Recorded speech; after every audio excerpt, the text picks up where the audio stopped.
नमस्कार, मी राहुल कुलकर्णी. पुन्हा एकदा तेच आव्हान, आमचं युट्यूब चॅनल सबस्क्राईब करा, बेल आयकन दाबा. कारण इतक्या तपशीलवारपणे तुम्हाला ह्या बीडच्या प्रकरणातले कोणतेही संदर्भ हे कोणत्याही माध्यमामध्ये मिळणार नाही, ते फक्त आमच्याकडेच मिळतील. आणि म्हणून तुम्ही सोशल मीडिया आमचे जे आहेत ते सगळे फॉलो करायला लागा, बेल आयकन दाबा आणि शेवटपर्यंत व्हिडिओ पहा. वाल्मिक कराडला आता तब्बल 2.5 तासाच्या कोर्टातल्या वादी आणि प्रतिवादी मंडळींनी एकमेकांच्या विरोधामध्ये केलेल्या आर्ग्युमेंट नंतर 7 दिवसाची पोलीस कोठडी देण्यात आलेली आहे. एकूण 10 मुद्दे होते. तेही मुद्दे आम्ही तुम्हाला थोड्याच वेळात सांगू, कारण ते मुद्दे अत्यंत महत्वाचे आहेत की ज्या मुद्द्यावरती तिथे आर्ग्युमेंट झाली. आणि आम्हाला आनंद आहे की आम्ही ज्या पद्धतीनं महाराष्ट्राला सांगतो, काल पहिल्यांदा आम्ही महाराष्ट्राला सांगितलं होतं की वाल्मिक, विष्णू चाटे आणि सुदर्शन घुले यांच्या दरम्यान फोन कॉल्स झालेले आहेत. काल आम्ही जे जे सांगितलं महाराष्ट्राला ते सगळं आज न्यायालयाच्या रेकॉर्डवरती आलेलं आहे. एकही त्यातला शब्द बदललेला नाही. आणि याबरोबरच अमेरिकेतल्या फोन कॉलचे गौडबंगाल काय तेही मी तुम्हाला या व्हिडिओच्या शेवटी सांगेन. पण आज कोर्टामध्ये काय झालं आणि त्याच्या आधी आज अधिकृतपणे संतोष देशमुख यांच्या खून प्रकरणामध्ये वाल्मिक कराडला आज सकाळी अटक करण्यात आली. हेही काल मी सांगितलं होतं की वाल्मिक कराडला 2 प्रकरणापैकी एका प्रकरणामध्ये आज अरेस्ट वॉरंट त्याचं दाखवलं जाईल आणि त्याची पुन्हा एकदा पोलीस कोठडी घेतली जाईल. एक प्रकरण अॅट्रॉसिटीचं आहे, दुसरं प्रकरण संतोष देशमुख यांच्या खुनाचं आहे आणि तिसरं प्रकरण हे काल महाराष्ट्राला पहिल्यांदा आम्ही सांगितलं की 307चा एक गुन्हा वाल्मिक कराडवरती नोंदवला गेलेला आहे, ज्याच्यात वाल्मिक अण्णा एवढाच फक्त उल्लेख आहे. आज काही सोशल मीडियावरती हा FIR दाखवण्यात आलेला आहे. म्हणजे आम्ही जे काल सांगितलं होतं ते शब्दशः जसंच्या तसं आज महाराष्ट्राला कोर्टात घडलेलं दिसलंय. आणि म्हणून पुढे कधीतरी हा संदर्भ महाराष्ट्रासाठी उपयोगी ठरेल की आम्ही आज अमेरिकेतल्या ज्या फोन कॉल्स बद्दल बोलतो आहोत की जे फोन नंबर्स अमेरिकेमध्ये रजिस्टर्ड झालेले आहेत ते का महत्वाचे असणार आहेत. पण त्याच्या आधी आज कोर्टामध्ये काय झालं ते समजून घेणं आवश्यक आहे. ही जी 2.5-3 तासाची आर्ग्युमेंट झाली त्या आर्ग्युमेंटमध्ये वेगवेगळ्या पद्धतीचे मुद्दे आले. SIT कडनं सांगितलं गेलं की वाल्मिक कराड आणि विष्णू चाटे, विष्णू घुले आणि सुदर्शन या दरम्यान विष्णू चाटे, सुदर्शन घुले यांच्या दरम्यान फोनवरती संवाद झाला. केव्हा? जेव्हा संतोष देशमुख यांचं अपहरण झालं आणि त्या फोन कॉल्समध्ये हे एकमेकांशी काय बोलले याचा आम्हाला तपास करायचा आहे, अशा पद्धतीची SITनं मागणी केली. अर्थात जेव्हा याच्या आधी वाल्मिक कराडची खंडणीच्या प्रकरणामध्ये कोठडी घेण्यात आलेली होती, ज्याचा नंतर MCR झाला, त्याही वेळेला पोलिसांनी हेच आर्ग्युमेंट केली होती की वाल्मिकचा ह्या खंडणीच्या प्रकरणातला तपास जो सहभाग आहे तो काय आहे ते आम्हाला तपासायचंय. मग ती कोठडी संपली, त्याचा MCR झाला आणि आज पुन्हा 10 मुद्द्यावरती SIT कडनं वाल्मिक कराडची कोठडी मागण्यात आली. त्यात बरेच तपशील आहेत. खरं तर ते 10 मुद्दे आल्यानंतर सुद्धा आपल्याला बऱ्याच गोष्टी कळतील. पण याची परदेशामध्ये कुठे संपत्ती आहे का? ह्यांनी जे फोन कॉल्स वापरले ते फोन कॉल्स कुठले आहेत? ज्या वेळेला ह्या तिघांमध्ये तो संवाद झाला त्या संवादामध्ये ह्या तिघांनी मिळून काय नेमकं ठरवलं? याशिवाय वाल्मिकची नेमकी कुठे कुठे आणि कशा पद्धतीची संपत्ती आहे?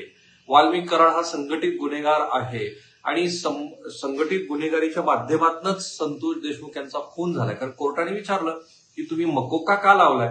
कारण मकोका हा स्ट्रिंजंट कायदा आहे आणि मकोका जेव्हा एखाद्या व्यक्तीला लागतो तेव्हा त्याच्या मागची जी साडेसाती आपण म्हणू ती अधिकच वाढलेली असते. आणि आता त्याला ह्या मकोका प्रकरणामध्ये तुम्ही का अटक केली आहे, त्याबरोबरच तुमचा ह्या सगळ्या संतोष देशमुख यांच्या खून प्रकरणातला वाल्मिक कराडचा जो सहभाग आहे ते तुम्ही तपासलाय का, असं न्यायाधीशाने विचारलं. कारण ती पद्धती असते, टाळेसोडून न्यायाधीश विचारतात, स्वतःचंही समाधान करून घेतात की हे आपण जे काय एखादा जामीन देणार आहोत, नाही देणार आहोत, किंवा पोलीस कोठडी देणार आहोत, नाही देणार आहोत, तर त्याच्या मागे नेमका आदेशाचा संदर्भ जो असतो तो काय असतो.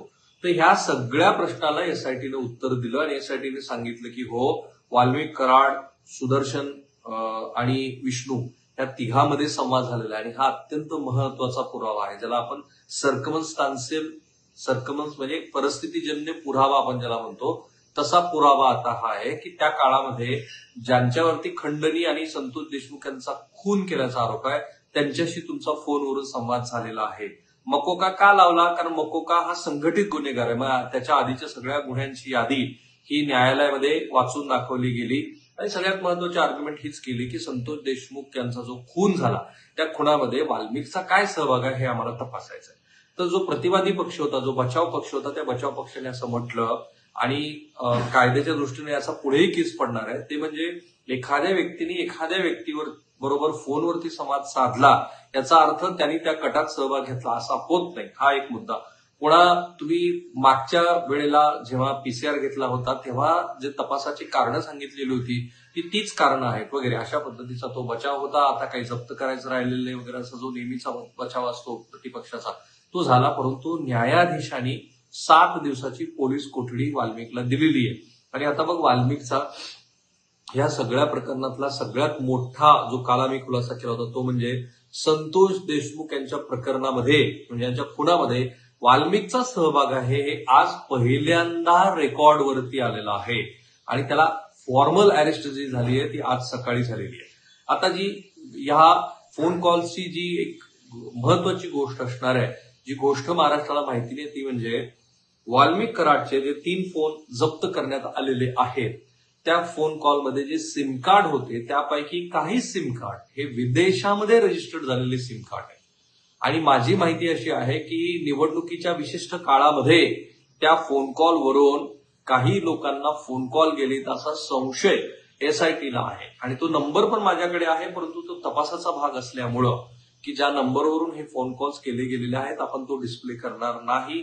परंतु ह्या फोनवरून हे सगळे फोन कॉल्स एका विशिष्ट काळामध्ये निवडणुकीच्या केले गेलेले आहेत. ते कुठल्या कारणासाठी केले, तो निवडणूक इन्फ्लुएन्स करण्याच्या प्रयत्नाचा भाग होता का, असा सगळा तपास असा एसआयटीला करायचा आहे. आणि त्या तपासानंतर काही नवे तपशील येऊ शकतात. आता वाल्मिक कराडच्या संदर्भामध्ये आजची ही जी डेव्हलपमेंट आहे ही सोडून आणखीन 2 डेव्हलपमेंट होणार आहेत. एक म्हणजे अॅट्रॉसिटीच्या प्रकरणामध्ये पण वाल्मिकला अटक केली जाऊ शकते. अर्थात अॅट्रॉसिटी अलीकडे ज्या पद्धतीनं त्यातले पूर्वीची कठोर कलम कमी झालेली आहे त्यामुळे त्याच्यात जामीन मिळणं फारसं अवघड नाही. पण 307चं जे प्रकरण आहे त्या 307च्या प्रकरणामध्ये वाल्मिकला पुन्हा अरेस्ट होणार आहे. आणि मी सतत म्हणतो की वाल्मिकचा आता प्रवास हा कोठडी, पोलीस स्टेशन, तपास यंत्रणा आणि न्यायाधीश ह्या दरम्यान चालत राहील असंच आता सध्या सगळं एकूण चित्र दिसतं. आणि म्हणून पोलिसांनी या सगळ्या प्रकरणामध्ये थरो इन्व्हेस्टिगेशन केलेली आहे, प्रॉपर इन्व्हेस्टिगेशन केलेली आहे असं दिसतं. आता कोर्टाच्या बाहेर जे सुरू आहे, मगाशी काही पदाधिकारी एकमेकांच्या विरोधामध्ये भिडले. काही जण म्हणाले की संतोष देशमुखच्या प्रकरणामध्ये त्यांचा जसा खून झाला तसंच त्यांना कठोरात कठोर शिक्षा व्हायला हवी. त्याला प्रतिवाद म्हणून वाल्मिक कराडच्या समर्थकांनी वाल्मिक कराडच्या वतीनं वाल्मिक कराडवरती कसे खोटे गुन्हे दाखल झालेले आहेत या संदर्भामध्ये काही प्रतिवाद करण्याचा प्रयत्न केला. तो अजूनही राडा हा बीडमध्ये सुरूच आहे. परळी आज बंद आहे. त्या परळी बंदच्या संदर्भामध्ये सुद्धा काही वक्तव्य आली आहेत. सुरेश धस म्हणाले की अशा पद्धतीनं परळी बंद करणं योग्य नाहीये वगैरे. पण आता आंदोलन आणि प्रति-आंदोलनं ही महाराष्ट्राला नवीन राहिलेली नाही, ते होतच राहणार. आजही पुण्यामध्ये काही मंडळींनी प्रेस कॉन्फरन्स केली आणि काही वेगळ्या पद्धतीच्या आंदोलनाचे इशारे दिलेले आहेत. तर हे जे कोर्टाबाहेर सुरू आहे ना त्याचा प्रत्यक्षात कोर्टाच्या कामकाजावरती काहीही परिणाम होत नाही. माझा आजपर्यंतचा अनुभव मी तुम्हाला सांगतो. कोर्ट काय बघतं की ज्या आरोपीच्या विरोधामध्ये जे सबस्टॅन्टिव्ह एव्हिडन्सेस आणलेले आहेत त्या सबस्टॅन्टिव्ह एव्हिडन्सचा आपण जो काही आदेश देत आहोत त्याचा काय रिलिव्हन्स आहे. आणि हे महत्वाचं आहे कारण आज पहिल्यांदा जेव्हा वाल्मिक कराडवरती संतोष देशमुख यांच्या खुनाचा पोलिसांनी आरोप लावला त्याचा अर्थ असा की अजून बऱ्याच गोष्टी पोलिसांकडे आहेत. जसे आवाजाचे त्यांनी नमुने घेतले ते फॉरेन्सिक लॅबमध्ये जातील.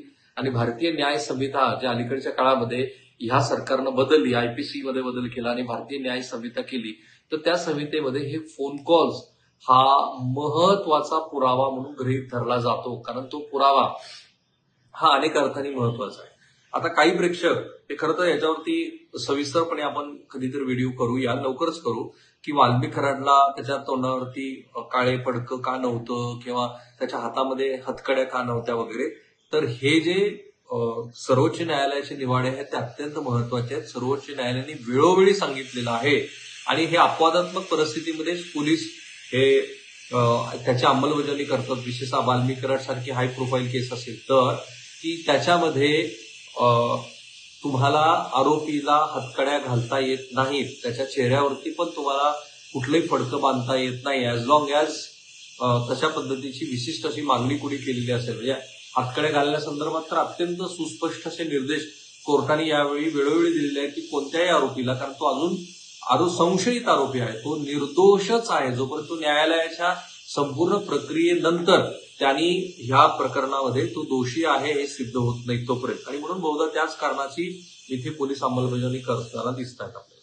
महत्वाची आहे या प्रत्येक घडामोडीमधल्या 3-4 महत्वाच्या गोष्टी आपल्याला अजूनही सामोरे आणायच्यात. एक म्हणजे मकोका जो आरोपीला लावला त्याच्या मागची कारणं जी कोर्टात सांगितली गेली ती, आज जो रिमांड घेताना जे 10 मुद्दे वाल्मिकच्या विरोधात वापरले गेले ते, आणि वाल्मिकला जो मकोका लावला तो, कारण ह्या सगळ्या गोष्टी ह्या न्यायालयीन प्रक्रियेवरती पुन्हा येणार आहे. तुम्ही आणि मी त्याचा अभ्यास करून जेव्हा महाराष्ट्रासमोर ते मांडू तेव्हा ते महत्वाचं असणार आहे. कारण ह्या सगळ्या प्रकरणामध्ये मी आता ज्या अमेरिकेमध्ये रजिस्टर्ड झालेल्या फोन कॉलचा उल्लेख केलेला आहे ते महत्वाचं आहे. आज नाही तर उद्या ते पोलीस रेकॉर्डवरती आणतील. असे काही नंबर्स आहेत की जे वाल्मिक कराडनी अमेरिकेमध्ये रजिस्टर्ड केलेले होते किंवा अजून परदेशामध्ये काही ठिकाणी रजिस्टर केलेले होते, आणि त्याचा वापर करून भारतामध्ये परळी मतदारसंघामध्ये, परळी परिसरामध्ये फोन कॉल्स केले जात होते का, या सगळ्याची उत्तर पोलिसांना कोर्टामध्ये द्यायचे. कदाचित ते ऑन रेकॉर्डवर येतील आणि आल्यानंतर कदाचित सुनावणीला येतील. पण ही आमची अत्यंत महत्वाची अशी माहिती महाराष्ट्राला आम्ही दिली, कारण मुख्य माध्यमाबरोबरच काही अशा महत्वाच्या गोष्टी आम्हाला कळतात त्या आमच्या विश्वासार्हतेमुळे. त्यासाठीच आमचं हे युट्यूब चॅनल पहा, बेल आयकॉन दाबा, सबस्क्राईब करा आणि व्हिडिओ शेवटपर्यंत पहा. धन्यवाद.